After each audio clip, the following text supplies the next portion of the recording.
for us. I know it's late today, especially after a COP day. So we are the Climate Fast, a French-based education, and we are here at COP to divulge our tool. And we are here because the cryosphere has a very important relation with the content of our tool. So our tool, Benoit, who will come up in a bit, Benoit Ravel. But essentially, components of this tool, which is a game, it's a serious game based on IPCC reports, speaks about the cryosphere. And it has an importance throughout the game in the relationships it established with the cryosphere. Without further ado, because it is late, I will ask Renaud to come up and explain how the climate flask had its origin and how we essentially got Renaud, Suarez, Flores, uh, Farah to come up and also do a mini teaser of the climate fresk, which will be doing using this banner that we have. So Benoit, would you come up, please?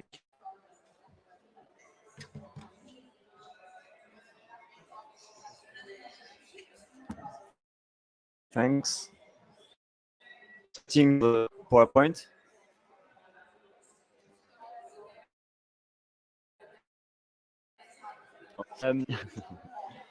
So, as Sergio said, Climate Fresk is a serious game. So, the ICC reports. So, you have 3 parts in this workshop. The first one. Thanks. So, you have 3 parts. The first one is based on the IPCC reports. So, the idea is instead of reading the 3,000 pages report, you just have to spend like 1 hour and a half on this game. And at the end, you have the main ideas. You get the main ideas of these reports. So the idea is to better understand before acting. So after that, you have a second phases, which is dedicated to the creativity. And the idea is to anchor the main ideas. Why? It's because we don't need like to have millions of people who are expert on this topic. We need to have millions of people who are empowered on this topic. So the idea is as well to dedicate time for the third part. The third part, the idea is to approach like the human as a whole. So we speak to your head. The idea is to give the order of magnitudes in terms of action, because at the end of the climate fresk, most of the time the people want to act. But the idea is not just to act, but to act efficiently. So it's not the same, for example, to switch off the light, or for example, to change the way, I don't know, you eat or you move, for example, by taking public transport instead of a car. Then we speak to your heart, because the idea, we are not like just only rational human, but as well, we have some emotions, and it's really important to take it into account so as to avoid, because this topic can make us a bit anxious and sometimes hopeless. So if the people are hopeless and anxious because they feel like powerless, it's the same when you feel a bit depressed sometimes. It's because you feel you are powerless and there is no future. So it's really important to not let the people at the end of the workshop like there is no future and they feel powerless.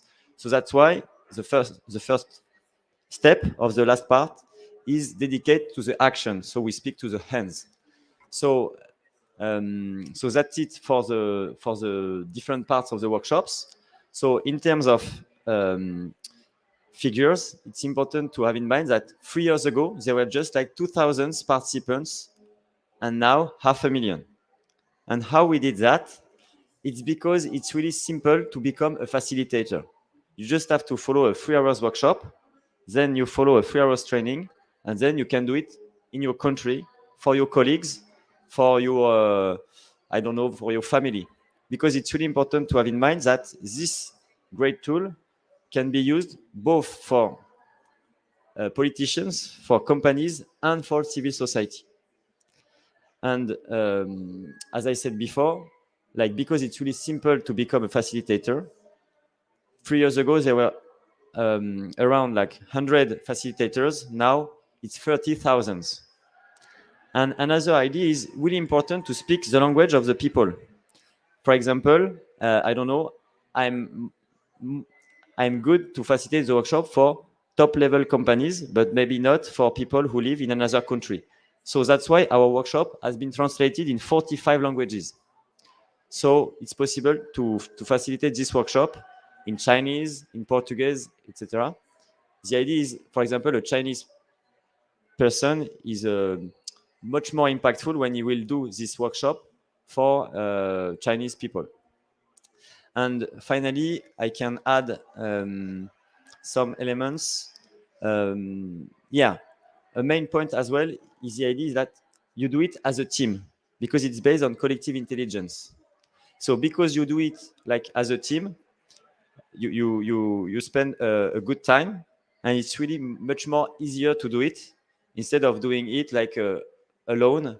Um, so yes, and I can add as well, this game is regularly like updated. For example, after the publication of the 6 assessment reports, the game has been adapted, and yes, because I don't have my slides, I'm trying to think if I forget something, but I think it's okay. So I will give the mic to Farah. So.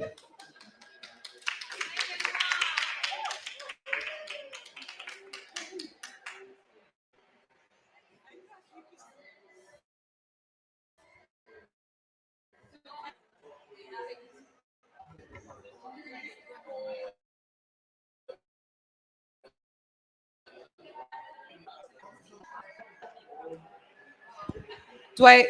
We have live streaming on the mic, so I'm afraid I'm not going to be able to ask our friend our live stream.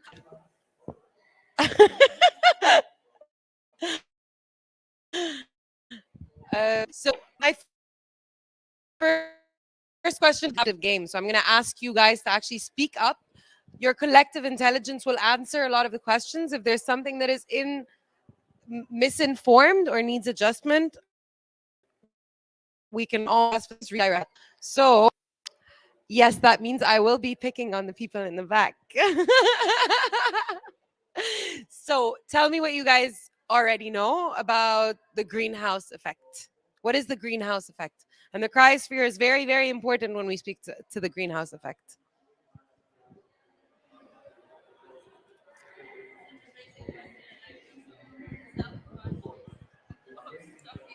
So you can feel more self-conscious.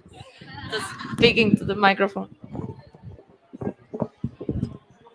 So the greenhouse effect is basically a warming up of the earth because we have like the carbon dioxide that is or other the gas being emitted cannot be captured by the earth in total, so they are warming up the earth. You may have noticed that on our wow, that's loud. You may have noticed that on our lovely Fresk over here, our climate quiz, it says additional greenhouse effect. Okay, so contrary to popular belief, I'm not going to spot in because I know how difficult it is, and there's only theory of view. There is an existing greenhouse effect that we rely on for our survival. It's very important. Could you think about why that is? It's less obvious in the north, but why would an existing greenhouse effect, not the one that we add to with fossil fuels, but the original greenhouse effect, be important for our survival? Because the earth would be too cold if there was Exactly. no See? greenhouse effect. So yeah, exactly. There is an existing greenhouse effect about it. Be 30 degrees colder. Most of our planet is not used to the idea of that. And that's why the additional greenhouse effect, as you said, is amplified. The radiation from the Earth, which our cryosphere usually us from, okay, is trapped inside this lovely blanket of gases, and then when there's too much of those greenhouse gases, the temperature rises because we can't reflect that again. So, ooh, I made a mistake. It's okay. So you were saying carbon dioxide, okay? Carbon dioxide emissions are that we over here. What are we? How are we releasing this carbon dioxide? Where is it coming from?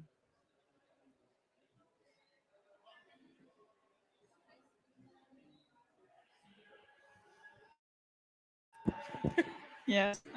The most obvious one is like from burning fossil fuels. Great.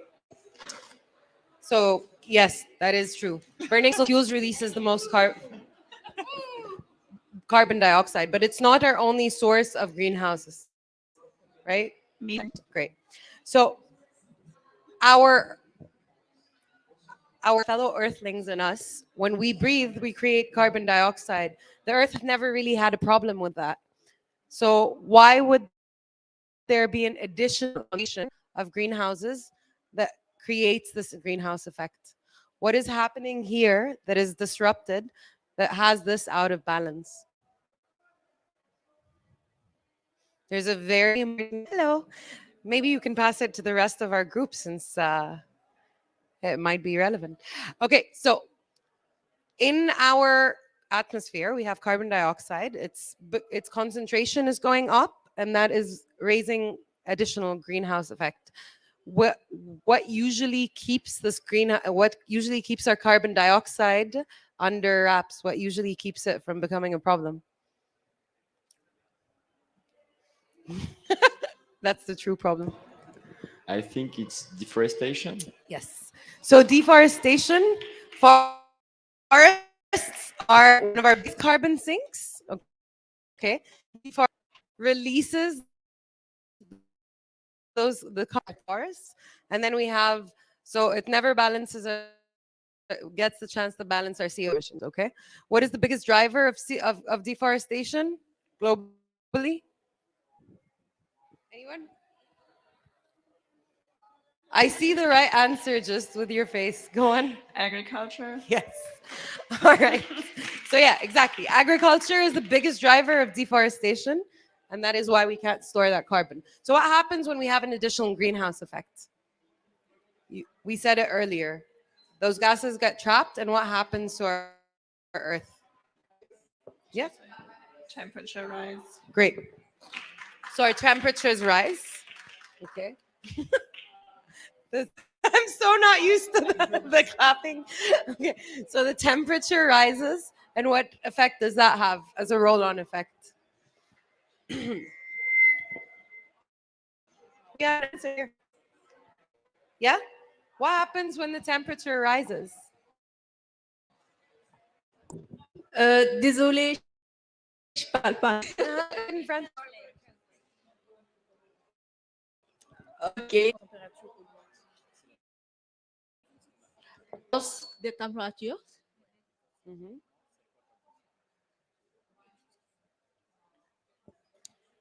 La fonte des glaciers. Sorry, I want to celebrate the fact that I understood. So yeah, melting glaciers is one of the biggest problems that we suffer from because of the rise in temperature. There are two main consequences of those glaciers melting. One of them is also connected to temperature rise. Does anyone know what it is? What happens? Yeah. Rising sea levels. Correct. So yeah, the temperature rises and the glaciers melt, and then our sea levels rise. What else is highly dependent on glaciers, especially in our northern countries? What would great glaciers receding have an effect on? If there are fewer glaciers, there's less what?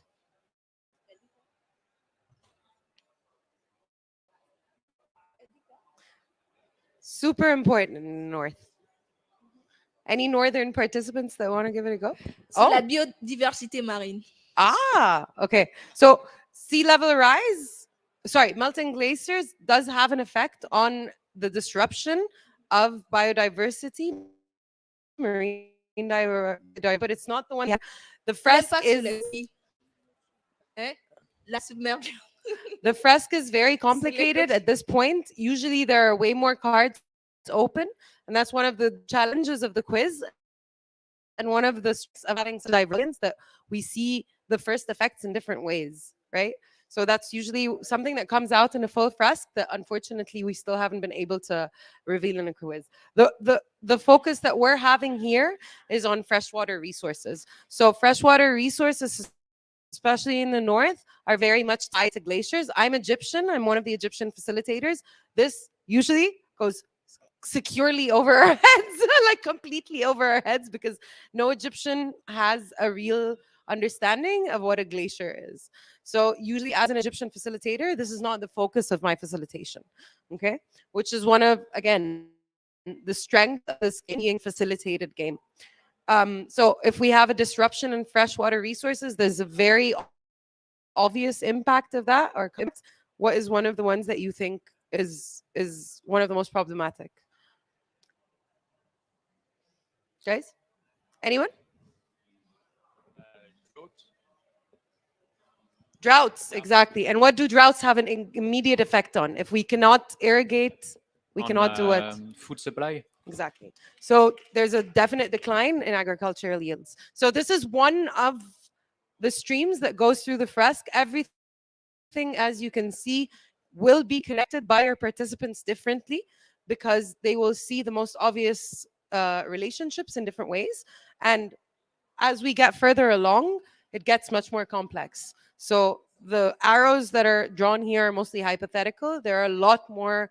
Climate change is massively intertwined and interrelated, and especially when it like starts moving to biodiversity issues and social issues. So and usually that's the point where the Fresk looks very different. Yeah.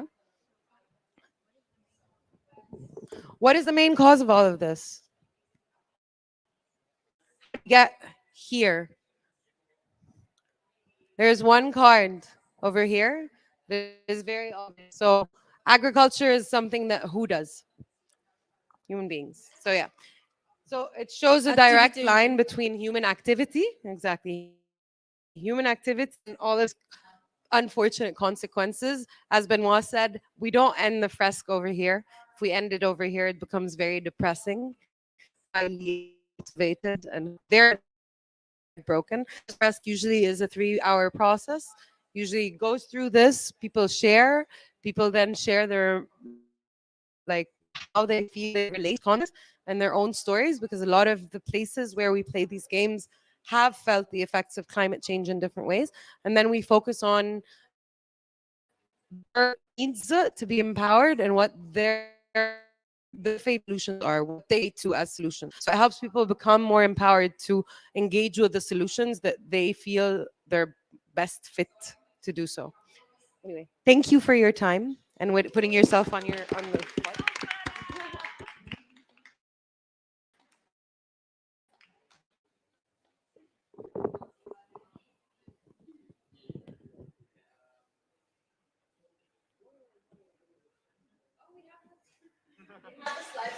Okay. Okay, here we go. So, yeah, perfect. Thank you for your assistance. So thank you for the explanation, Benoit and Farah. And thank you for participating in the game. I would like to also take the opportunity to thank the International Cryosphere Climate Initiative for their time and the use of their space to help in both the divulsion of our common project, which is to fight climate change effects and climate change education. And have a representative here, Ugu, who was so kind to volunteer to take some questions for us. So maybe I'll ask Ugu if you would like maybe to join here more near. We have a microphone in here, and I'll just send some questions your way if that's okay.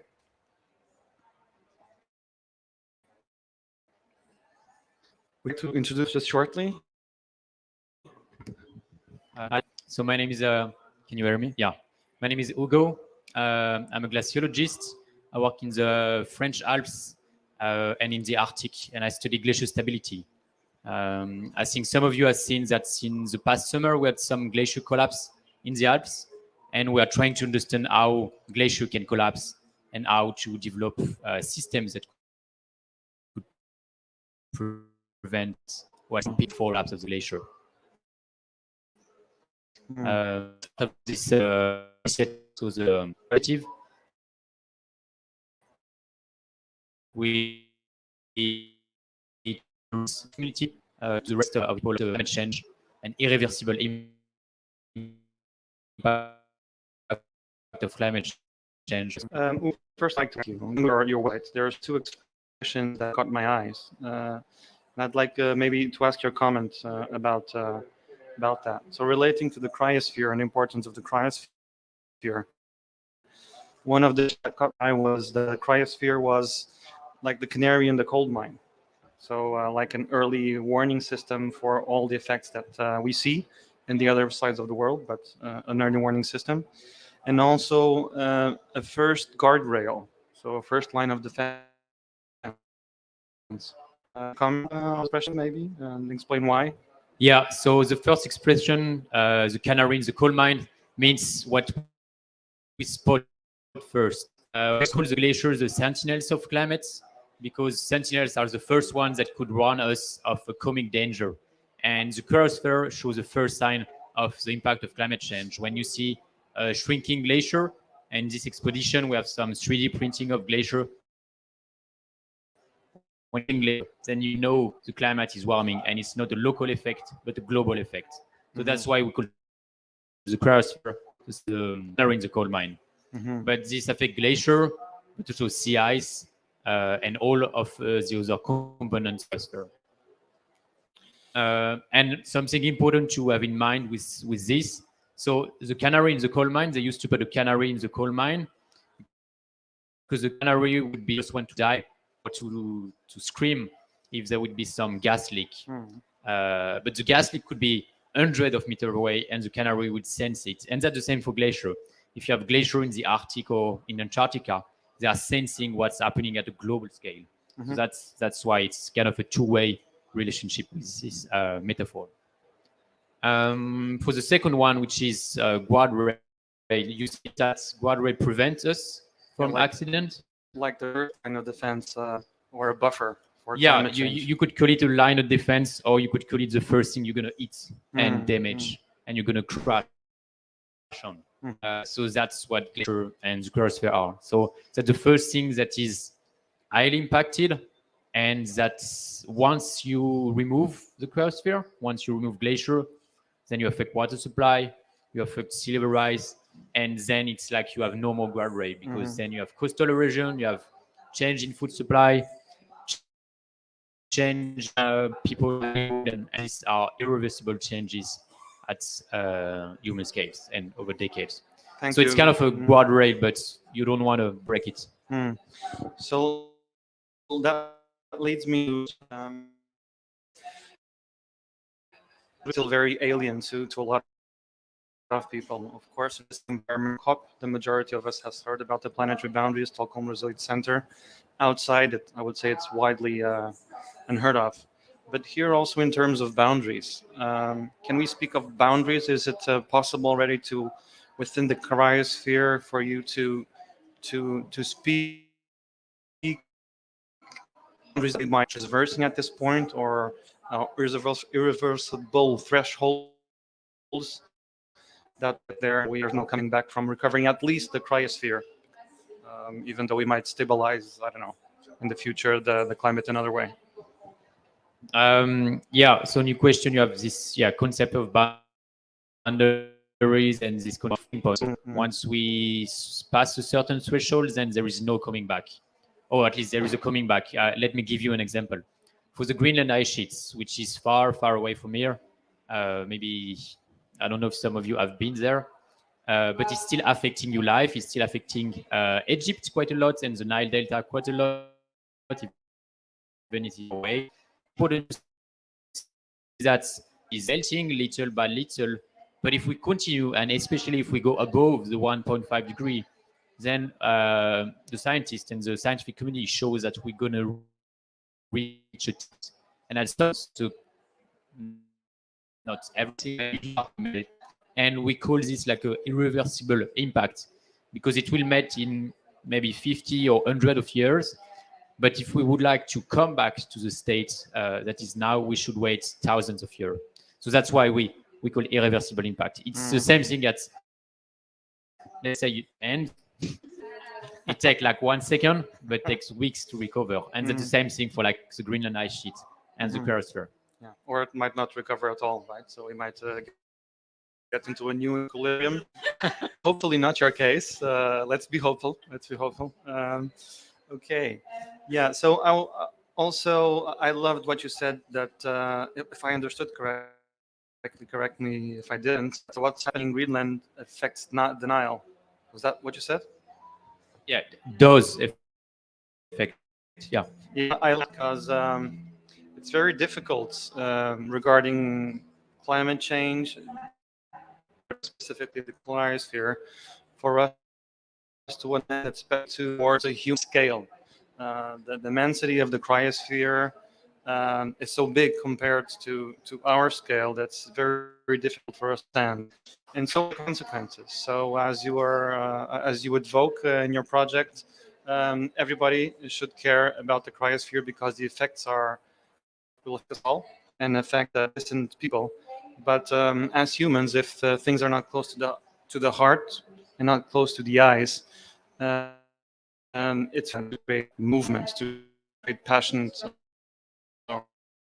or where to actually said it could affect a local system here. Could you elaborate maybe a little bit how actually that could affect here Egypt? Yeah. So just before going on Egypt, like just want to highlight that this morning we had the delegates from Samoa that say something very interesting and very impactful because they agreed with other countries like to try to pledge to go at 1.5 degree to limit this impact of cryosphere because they said that they know the snow from the TV. Like most of them have never seen snow, but yet they have their feet in melting snow every day. So the waters that rise and just erode their lands and the islands come from the snow, and that's how the impact is in.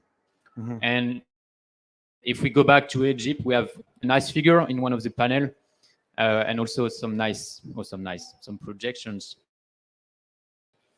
for the Nile Delta, depending on scenarios. And we can see that if we continue on this trend and reach 4.5 degree or even above by the end of the century, then we project several meters of sea level rise in the Nile. Okay, what does that mean? Few meters, you could say it doesn't that much. But then if you raise by even 50 centimeter or a meter, then all the high events such as tides, storms will occur much more frequently. And if we continue on this trend by 2200, the Nile Delta won't be anymore. And even by the end of the century, Alexandria might be an island.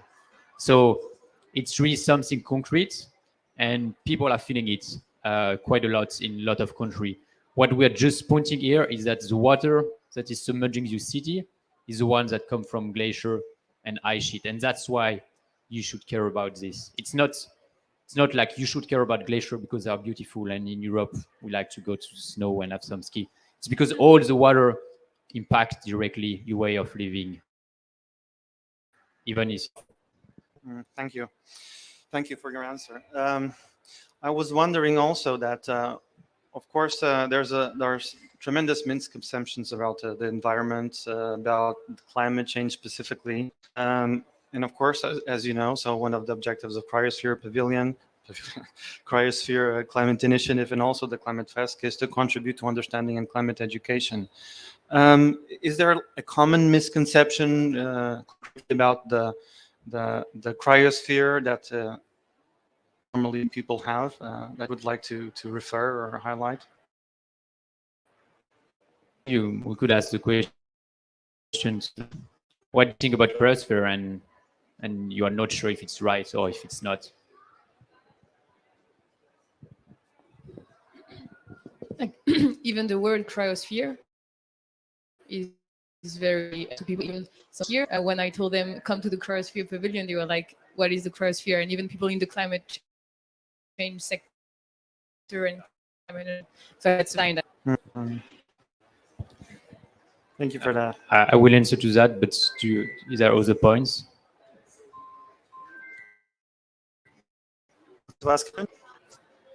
The lady in the back, to her arm. I can answer on this. So cryosphere means cryo means cold. You know, like about cryogeny or cryogeny. I think it's mainly what cryosphere, and sphere mean sphere. It's like biosphere or atmosphere. So cryosphere means everything that is cold. So glacier, snow, sea ice, polar oceans, ice sheets, and permafrost. Permafrost is frozen part of the year, most of the year. So cryosphere is everything that is frozen, and therefore everything that can melt. That's the definition of cryosphere.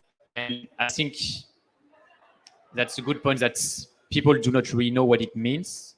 And it's important to have this aspect that it's an entity, it's something global. Cryosphere is something global, and the only thing that defines cryosphere is the melting point of the ice. And a long sentence that and our director came with is that we cannot negotiate with the melting point of the ice. So we can negotiate with a lot of stuff, and the aim of this pavilion is to say, okay, what is the cryosphere? What's going to happen when we go above certain threshold? And then people can negotiate on the actions. But we cannot say, okay, the ice should melt at -10 because it will be more convenient. Thank you so much.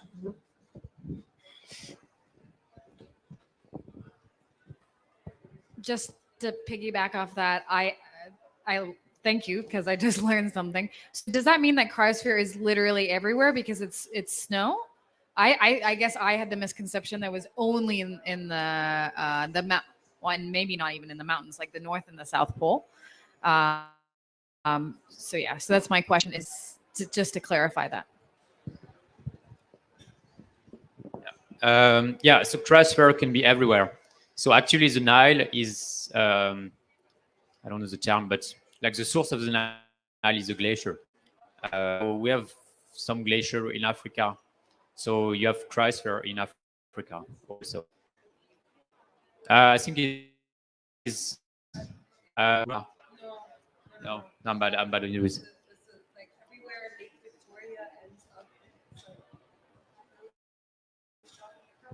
Picture of the Nile source.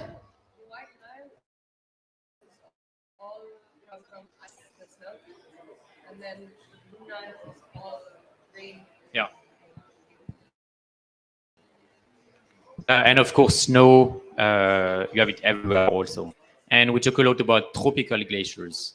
We have glacier in Ecuador, and of course, we have a lot of glacier in the Andes and the Himalayas. And approximately 1.5 billion per the sky. And most of them are Himalayas, high mountain Asia, and Andes. So cryosphere only the poles.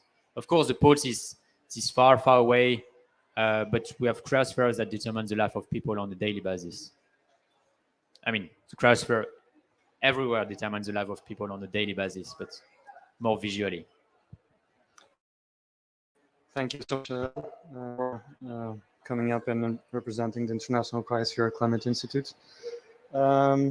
I would like to invite my colleague, Nina Beltran, to come up and speak a little bit about the international dynamic of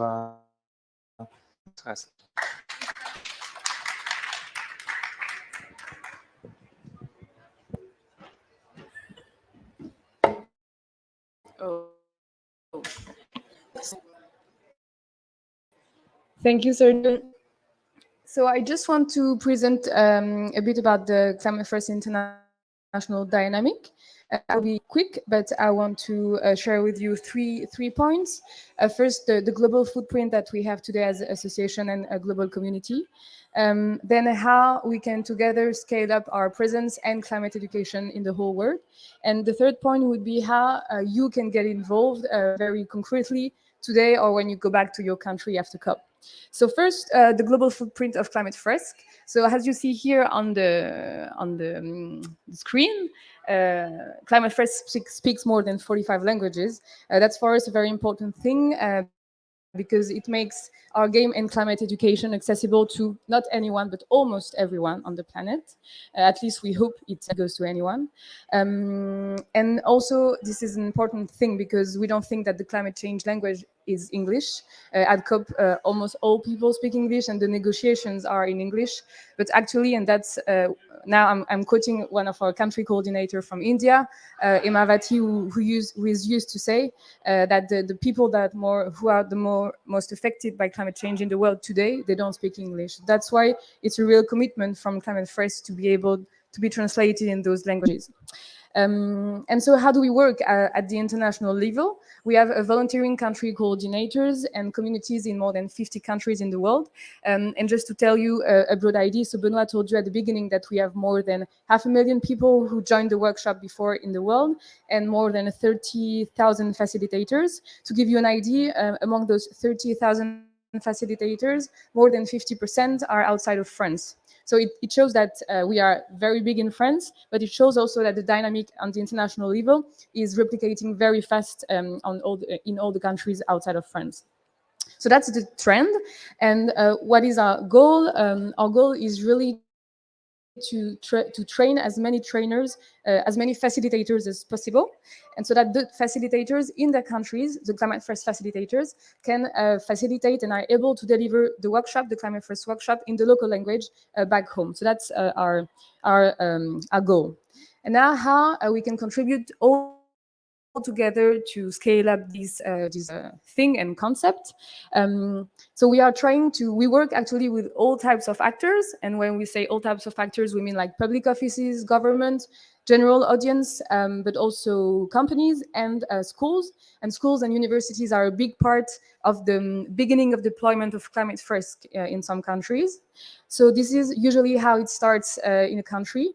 We call them CECO, what means climate education kickoff in universities, and we have a very specific way of deploying workshops in those universities. We actually train people among the staff and or the students, and those people are the one who then deliver the workshop to their fellow and peers. So that's also how and why Climate First is so empowering and is deployed. And so just to give you a broad idea, in the world, there are already more than 360 universities who joined those kind of climate education kickoffs, from small university to very big ones.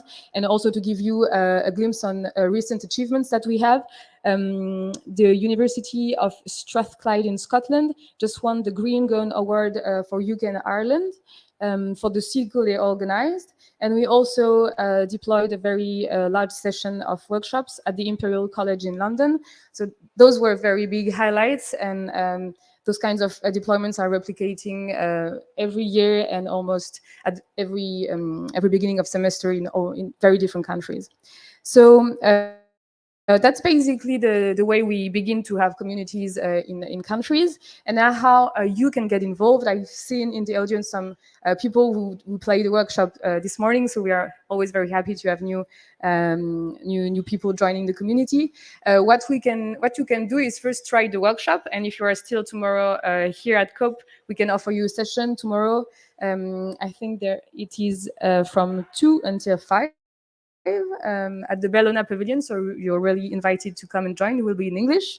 But if you don't have time and you want to go home and there follow a workshop, you also have the possibility to join a workshop online or in person. For this, you also have the possibility to go on our website and just find the country coordinator in your country. So we really invite you to do this because this is the first step to understand what we are really talking about, and you will have for sure a very good time. And the second step is to be trained as facilitator. There again, if you already joined the workshop, you can join a training that we organize tomorrow, and basically you also have the option to follow an online training back home as soon as tomorrow or next week. And the last thing that we would also invite you to do as a new participant or new facilitator is actually very simple. It's just to spread the tool and play with your family, with your friends to begin, and after to spread the tool in your organization or structure, because it's really to spread climate education as fast as possible, and that's why you also need ambassadors from the tool. Yes, that's basically the trend and the dynamic. Thank you, Sergio, for the 5 minutes you allowed me to speak.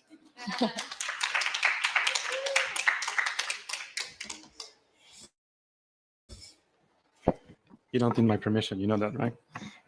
Okay, so we are very fortunate to have an awesome community internationally, all around the world, and the Climate Fresk has actually really revealed itself as a magical tool to explain climate change in a very simple way, in a very rigorous, based scientific way, just like the Cryosphere Pavilion has its information based on the IPCC reports. So is ours. So the power of the Climate Fresk also comes to their rigor, but bringing the message down to a level where people can understand and so I'd like to further develop a little bit into our community. Our community is always expanding. We translated at this point in 42 languages, I believe. 41, 45 mixed messages here, 45.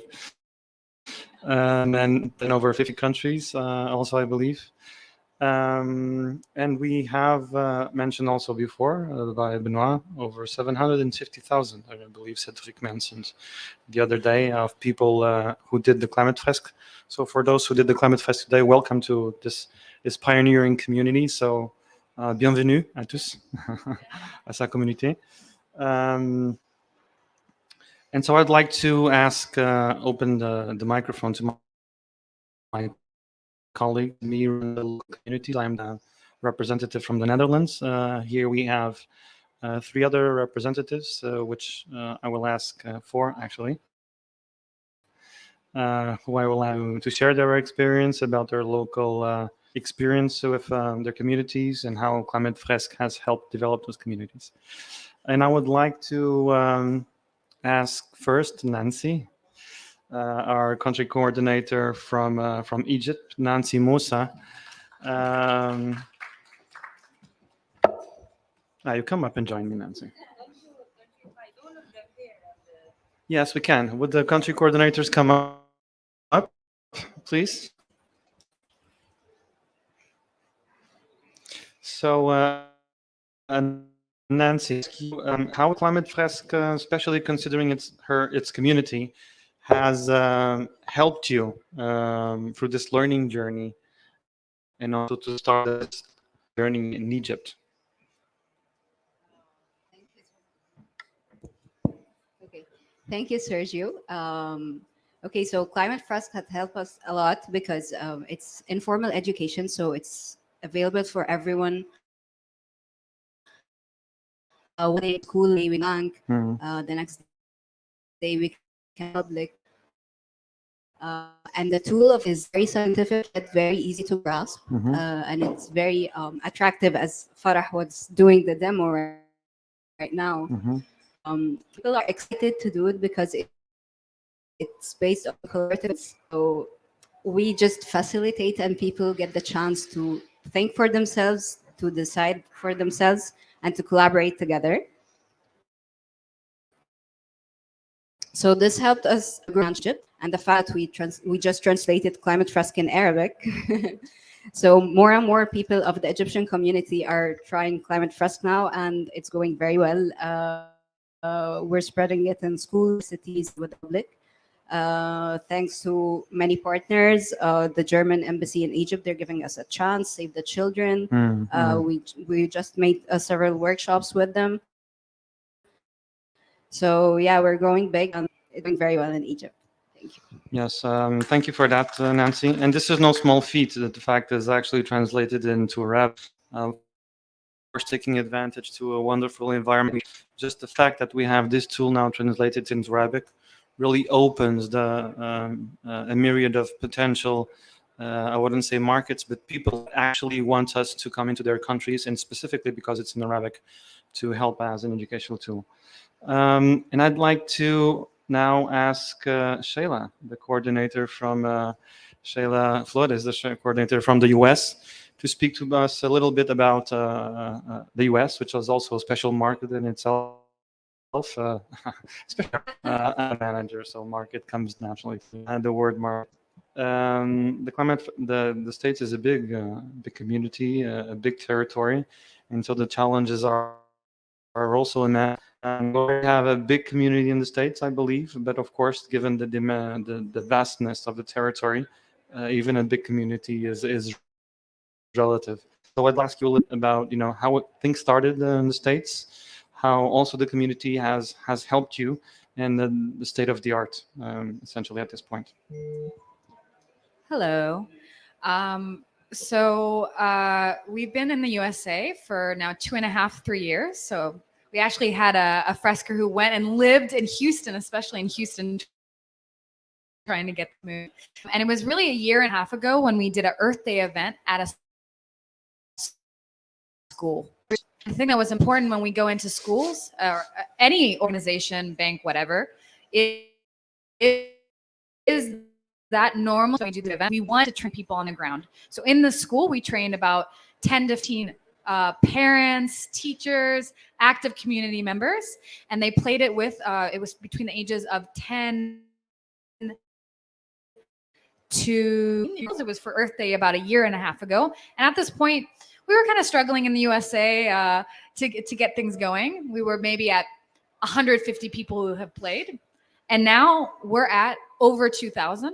Okay, we were at 15 facilitators. Now we're at 250. And we can see very clearly, organically, it was from this event.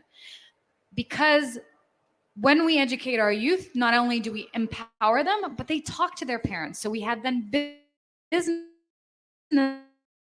who want to do it. And then some of these parents that were just around on this, like, what's going on here? They started doing it, telling their colleagues. So that was definitely a pinnacle point in our turnaround.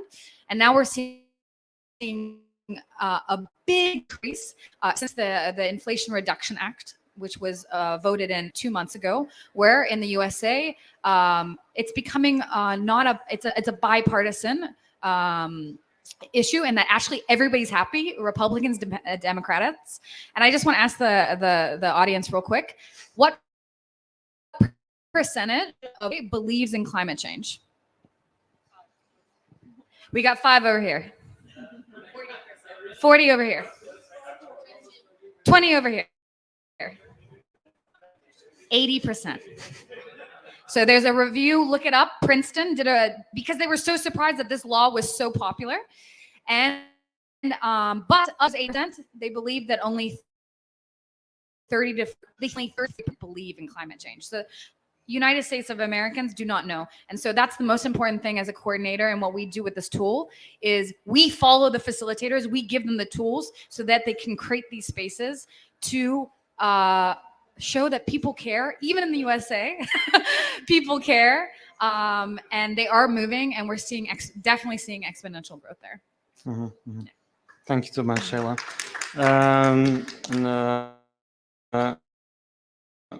So my colleague to speak about her own experience, and Katarina is the representative for Austria.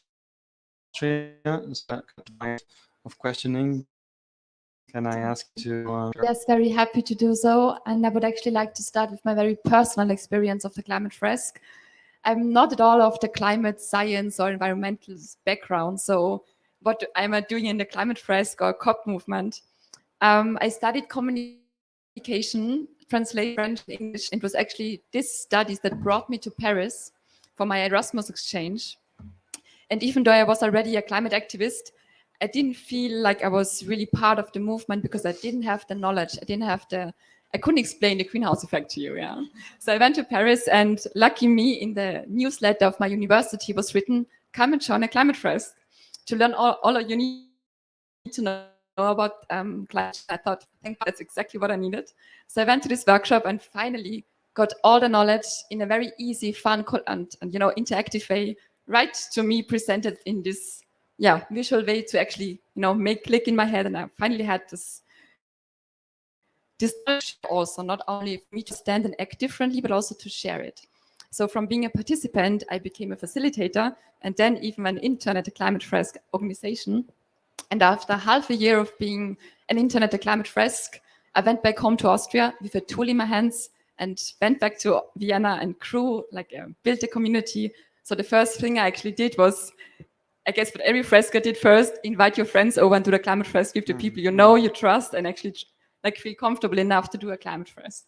So from my closest friends, who became then, a week later, they joined the online training to become themselves a facilitator. So I had my little gang, the team kind of growing, 10 people, and we were ready to host the Climate Fresk in all different texts from Berkeley, then also slowly but steadily touching other contexts, more like the other organizations, but now also like the business sector. And in these 2 years of Climate Fresk hosting, I can just see that the community now has a way more diverse range of facilitators, actually. So in the beginning, it was only my friends, so my age, people who just finished their studies. And now we have parents, and we have teachers, and we have people in the business sector. So it's not just people we reach, very diverse, but also the people hosting the Climate Fresk. And that's so important, that the Climate Fresk is for everyone. Everyone can participate, and everyone can become a Climate Fresk facilitator. If you didn't study climate or environmental study, combination, French translation, and now I'm here at COP, and this is also thanks to this tool, because I just know how to, give the knowledge to other people, and nothing is more empowering than actually sharing the knowledge that I needed to be a more, informed citizen and doing things that actually make a difference. Purposeful. Thank you so much, Katarina. I would like to share my own experience. I'll actually also as a country coordinator, but I also would like to ask if our colleague Andrea would be interested in sharing her own experience, because I would really like to hear also about your experience. Would that be okay, Andrea? Great. Andrea is the representative. Andrea Leroux is the representative from Sweden. Is it on? Yeah. Okay. So the question was how the community started or grew in Sweden. So when I joined, there were already a few people doing Climate Fresk in Sweden, but mostly in Stockholm. So it was quite a closed circle of PhD students at the Technical University in Stockholm. And so how we did was to expand our audiences and go our zone, our friends and colleagues. So we started to reach schools, to make a lot of partnerships with other NGOs or organizations. So basically my role as a country coordinator right now is to create partnerships with museums, festivals. We are present at all festivals, from music festivals for youngsters to festivals, to fairs, to job fairs, to creative mornings. If you heard about it, there are meetups for creatives in all the biggest cities in the world. We are absolutely everywhere. So that's my role: partnerships, and then supporting my community of facilitators to get comfortable, to get equipped, and to get the confidence to go out there and organize on their own. So as we speak, as we sit here, my colleagues are doing a workshop for 30 students in a student festival in Gothenburg, and tomorrow we're deploying a workshop for 80 employees of a global organization. So all these things I remotely from here, and I give my team of facilitators all the tools they need to do it by themselves. So when I joined, we were at around 20 facilitators and about 200, 300 people. A year later, we are 2,200, probably more than USA, and 100 facilitators. Our trainings are always fully booked and sold out. And we see people coming to us and joining. They didn't participate in a workshop that we facilitated, but they did somewhere else in a company or online or traveling. So we see now that we're finally taking off and helping as well our colleagues in Norway and Denmark as we go and creating partnerships when we geographically are close by and make sense to help each other or to support in knowledge and experience. Thank you so much. So this is how we grow up north. Very glad I asked you. And so to this, I'd like not so much to share my experience as a country coordinator. I think my colleagues did a beautiful job of explaining, and my is similar. But I'd like to share my my view of the value and the power of the climate Fresk. About my journey here. So a couple of years ago, I transitioned from management in healthcare to sustainability. I won't go into all the details, but I remember when I started first speaking to my colleagues, managers, directors about sustainability concepts, climate change, circular economy concepts, things that for me started to being basic and essential. I got this feeling that I was being very esoteric, and I found this this thing that I could. And so as I developed him, and eventually I did a master's in Bologna Business School on sustainability and transition management, I found the opposite spectrum. And my colleagues from my master's asking my teachers, some of them already sustainability professionals, others trying to become sustainability professionals, but asking that teachers how to convey the value of sustainability, the importance of climate change or other sustainability within organizations, within NGOs, within public organisms. And I found that even academics could not explain this. On one side, we had institutions, and on the other side, we have a more academic, rich, very rich level of knowledge that also cannot downscale and downplay the information and make it accessible to everyone. So for me, this is one of the beautiful things about the Climate Fresk. So it's a super versatile tool. Personally, as my colleagues have done, I have done it have played it or have facilitated, because we don't teach workshops, we facilitate workshops, which is a different concept. We help people understand the knowledge by themselves in a group. We use it at C-suite level for executive committees to help them understand climate change, but we also just teach regular people, students, housewives, mechanics, carpenters, people that work in offices and cafes. So it's a super versatile tool, and that's one of the beauties of the tool. So anybody can learn it. I remember saying to the CEO of a big company, it doesn't matter which one it is, that the Climate Fresk is what children should be learning in school now and until not. It's the basics of the essential of what we learn and should know in terms of our climate literacy, what we need to know, how to be Earth native. And that's it. Thank you so much for coming and for your attention. And a special thank for all my colleagues that are made this wonderful journey at COP with me also. Thank you so much.